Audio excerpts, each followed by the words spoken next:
भक्ति भेद। भगवंत के प्रति परम प्रेम या परम अनुरक्ति ही भक्ति है। भक्ति तो प्रेम का पर्याय है। अपने आरंभ में, मध्य में और अंत में भी प्रेममयी है। भगवंत के प्रति परम प्रेम का वास चित्त में हो जाने पर यह जानकर कि सभी उसके मालिक के अंश हैं, भक्त के हृदय में सभी प्राणियों के प्रति प्रेम उत्पन्न हो जाता है। प्राणी मात्र से प्रेम केवल एक भक्त ही कर सकता है। प्रभु प्रेम स्वरूप हैं और भक्त प्रभु का अनुसरण करते हैं। यहाँ अनुसरण का मतलब है उत्कंठा युक्त निरंतर स्मृति। कहा जाता है कि अमुक व्यक्ति अपने पिता का भक्त है। इसका मतलब यह है कि वह अपने पिता का अनुसरण करता है। भगवत भक्त होने का मतलब प्रेम स्वरूप भगवंत की तरह प्रभु से और प्रभु की तमाम रचना से भी प्रेम करना। एक पतिव्रता स्त्री अपने विदेश गए पति का ध्यान करती है, तो यहाँ इस ध्यान का मतलब है कि वह उत्कंठा पूर्वक निरंतर पति की स्मृति में है। वह निरंतर स्मृति, ध्रुव स्मृति के द्वारा अपने पति का अनुसरण कर रही है। यही ध्यान है। एक पात्र से दूसरे पात्र में तेल या शहद उंडेलने पर जैसे तेल या शहद एक अखंड धारा से गिरता है, उसी प्रकार अविच्छिन्न यानी ध्येय वस्तु के निरंतर स्मरण को ध्यान कहते हैं। उपासना को भी भक्ति कहा जाता है और उपासना का अर्थ भी प्रेम के साथ निरंतर स्मरण ही है। विश्व की समस्त क्रियाकलापों में एक तादात्म्य या गति है, एक निरंतर स्पंदन की शक्तिशाली अंतर्धारा प्रवाहमान है, जो सभी मनुष्यों को, समाजों को, राष्ट्रों को, विश्व को, पृथ्वियों को, ग्रह, नक्षत्र, तारा, सूर्यमंडलों को यानी पूरी कायनात को एक सूत्र में रखे हुए है। जैसे माला का धागा सभी फूलों को एक सूत्र में पिरोए रखता है, यह गति अनुराग की है। हमारी सभी मनोवृत्तियाँ राग वृत्ति से आवृत है। राग की नींव पर यह संसार रूपी महल खड़ा है। हमारा राग सभी प्रिय लगने वाली वस्तुओं में है और इसी का बिगड़ा हुआ रूप हमारी अप्रिय वस्तुओं के प्रति द्वेष भावना के रूप में जाहिर होता है। घृणा या द्वेष भी प्रेम का बिगड़ा हुआ रूप है और मोह भी प्रेम का बिगड़ा हुआ रूप है। लौकिक वस्तुओं के प्रति आसक्ति का नाम राग और परलौकिक वस्तुओं के प्रति या प्रभु के प्रति जो आसक्ति या लगाव है, वही भक्ति है। प्रेम और लगाव के अलग अलग स्तर या दर्जे होने से भक्ति के कई प्रकार और भेद हो गए। भक्ति के सभी प्रकारों में एक मूल भावना या मूल अंतर्निहित सूत्र तो प्रभु या इष्ट के प्रति अनुराग मौजूद ही रहता है। रामचरितमानस और श्रीमद् भागवत में भक्ति के 9 भेद कहे गए हैं। 9 प्रकार की होने से इसे नवधा भक्ति कहा गया। भक्ति पंथ के आचार्य नारद जी ने इसके 11 भेद बताए हैं, परंतु दयालु स्वामी जी साहब ने भक्ति के 13 प्रकार और सतगुरु तुलसी साहेब ने घट रामायण में इसके 13 भेद बताए हैं। 9 भेद तो सनातन धर्म के ग्रंथों के अनुसार हो गए। फिर 10वीं भक्ति है ज्ञान भक्ति, 11वीं भक्ति प्रेम भक्ति या प्रेम लक्षणा भक्ति, 12वीं अमल भक्ति या अनुपावनी भक्ति और 13वीं अभेद भक्ति। नवधा भक्ति। कह रघुपति सुनु भामिनी बाता, मानऊ एक भगति करनाता। पहली भक्ति है श्रवण भक्ति। जिन प्रभु की भक्ति करनी है उसके 2 रूप हैं, एक निर्गुण निराकार और दूसरा सरगुण साकार। निर्गुण निराकार से प्रेम करना या उनकी भक्ति करना कठिन है। निर्गुण निराकार मालिक के सरगुण व साकार रूप हैं संत। निर्गुण प्रभु की भक्ति मन यानी भाव से की जाती है। उन भगवंत में जो कि हमारा इष्ट है उसमें प्रेम, श्रद्धा, अदब रखना, उसे दिल से चाहना, यह निर्गुण रूप की मन से की जाने वाली भक्ति है। सरगुण रूप संतों का है। संतों की भक्ति यानी संतों से प्रेम करना। संतों से प्रेम, उनकी सेवा और बंदगी तन और मन दोनों से ही की जाती है। श्रवण भक्ति भक्ति का पहला रूप है।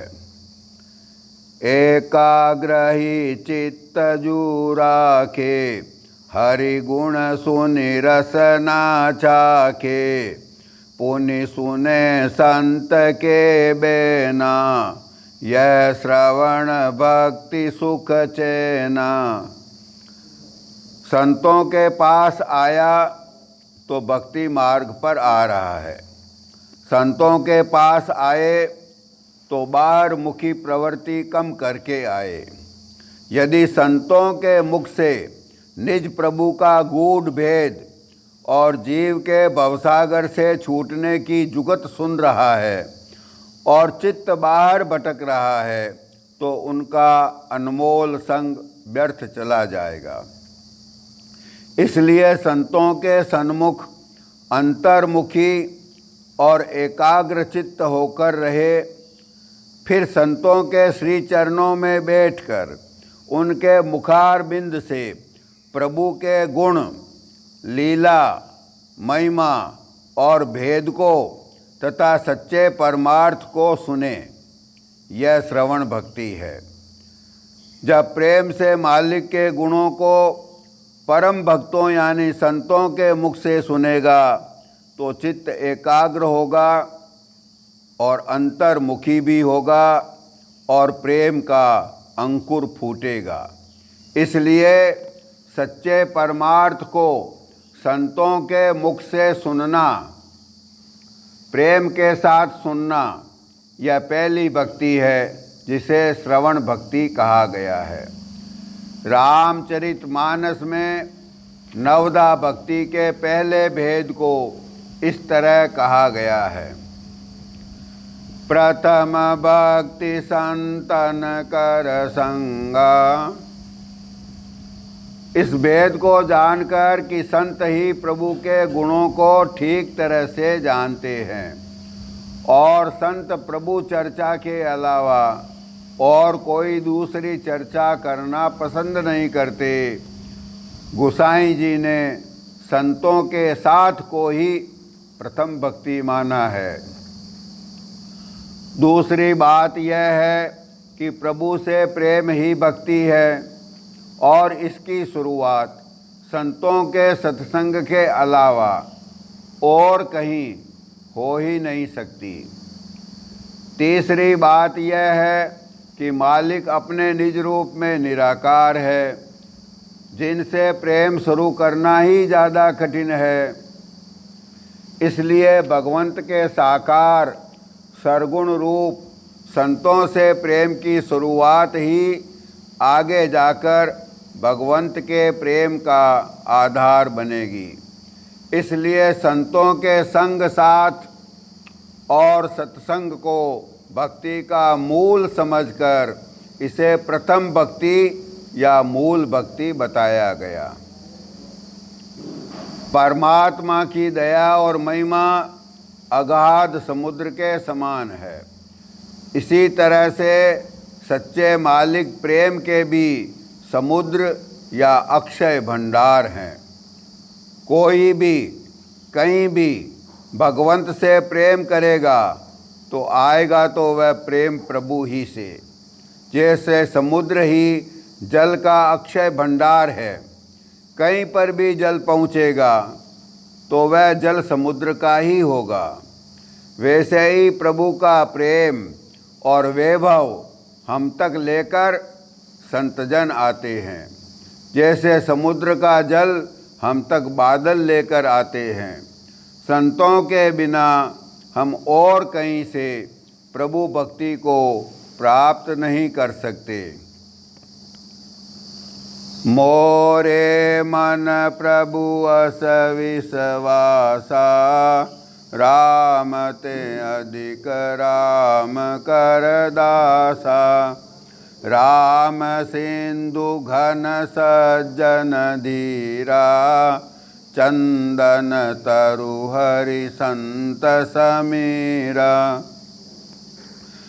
सब कर फल हरि भगति सुहाई, सो बिनु संतन काहू पाई।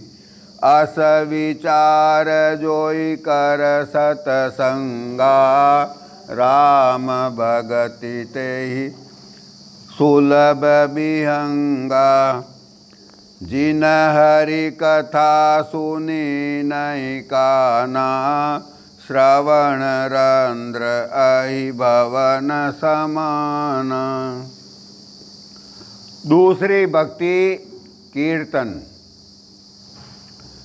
जब भक्त प्रभु की महिमा आला दर्जे के भक्तों यानी संतों के मुख से परमात्मा की दया, महिमा, गुण और अनंत उपकार तथा जीवों के प्रति उनके असीम अनंत प्यार के बारे में सुनता है तो जगत के जीव के वज्र हृदय में भी प्रेम के अंकुर फूटने लगते हैं।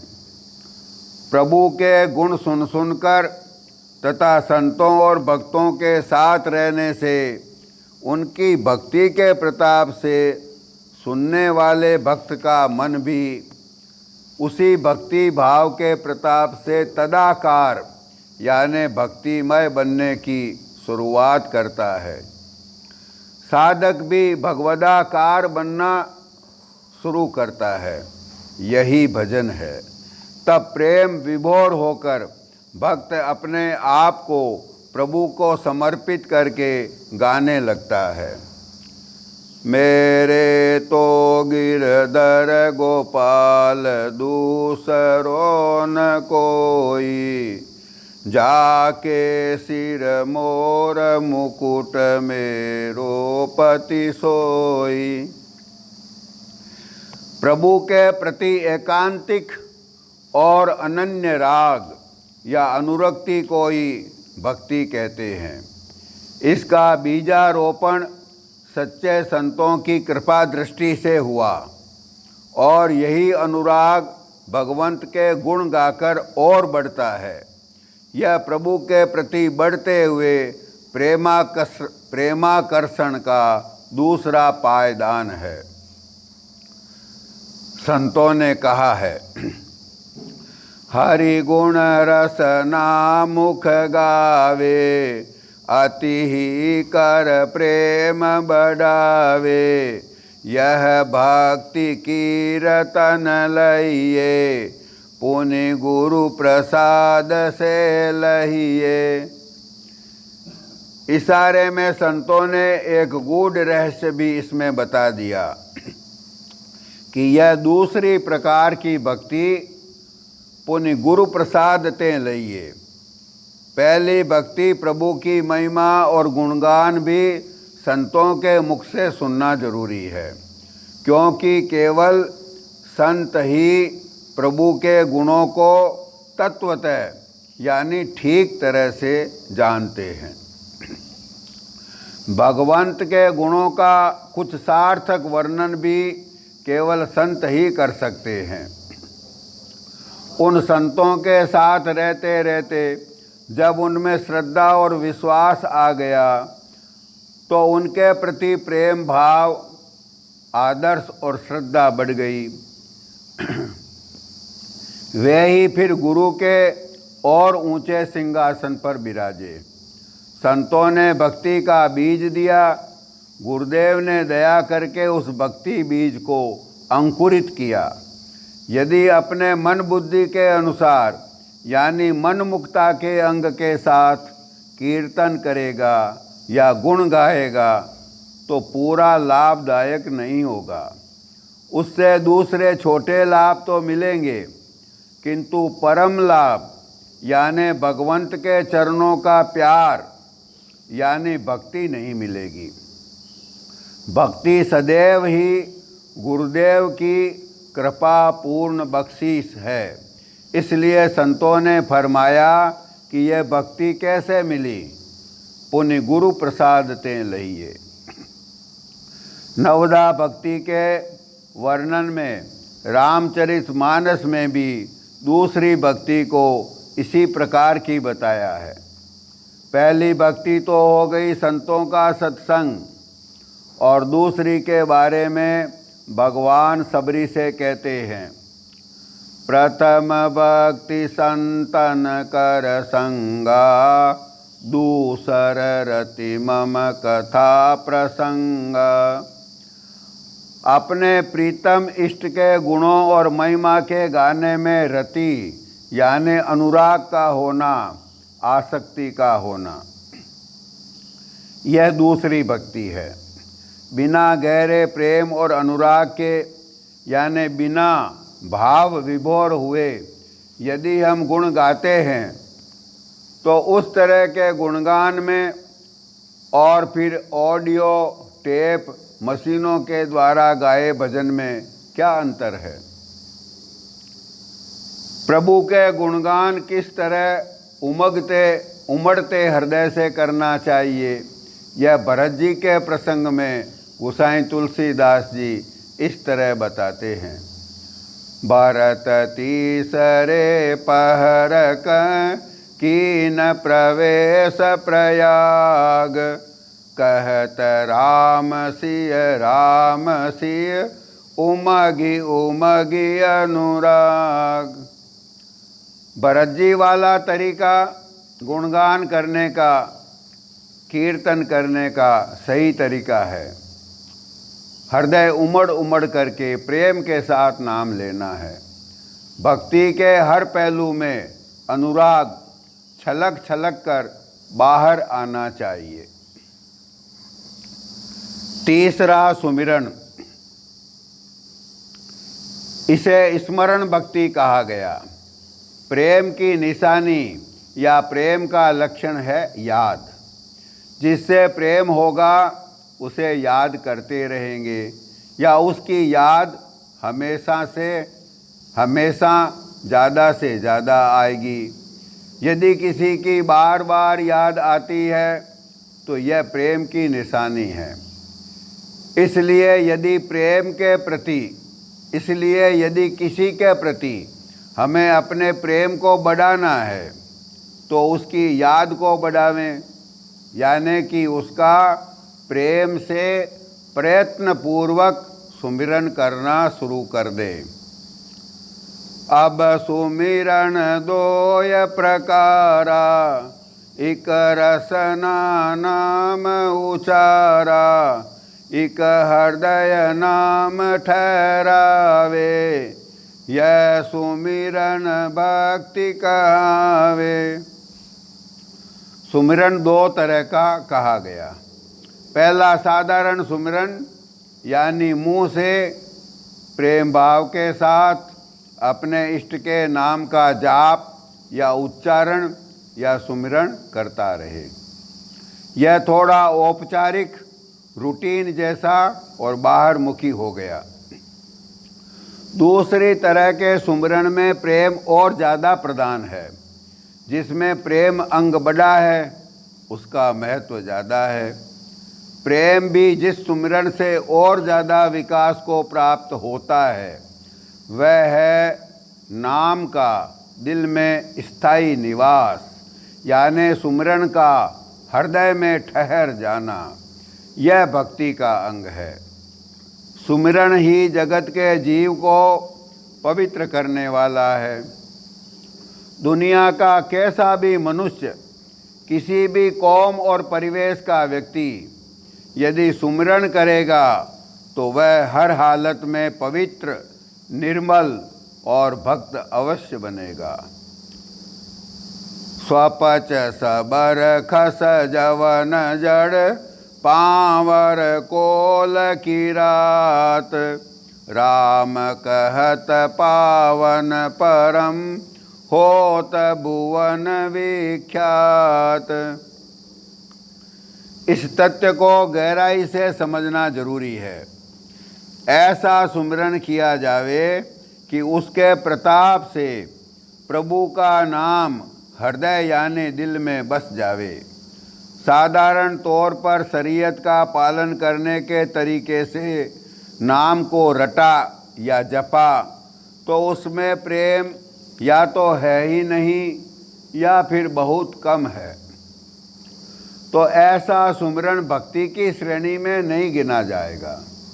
हालांकि सुमिरन का तो ऐसा प्रबल प्रताप है कि फिर किसी भी तरीके से किया गया सुमिरन भी हर हालत में मंगलदायी अवश्य है। किंतु भक्ति की गिनती में जो सुमिरन आएगा वह प्रेम के साथ किया गया सुमिरन है। बिना प्रेम के किया गया सुमिरन कर्म कांड का हिस्सा है। उसका फल और फायदा है तो जरूर, लेकिन बहुत कम है। जब प्रेम गहरा होगा और प्रेम से याद करेंगे या प्रेम से सुमिरन करेंगे तो अपने प्रेमी की याद निरंतर और सतत बनी रहेगी और कोशिश करने पर भी हम उसे भूल नहीं पाएंगे। इसी को एक नाम हृदय ठहरावे ऐसा कहा गया, जैसे सरोवर में पानी ठहरा रहता है।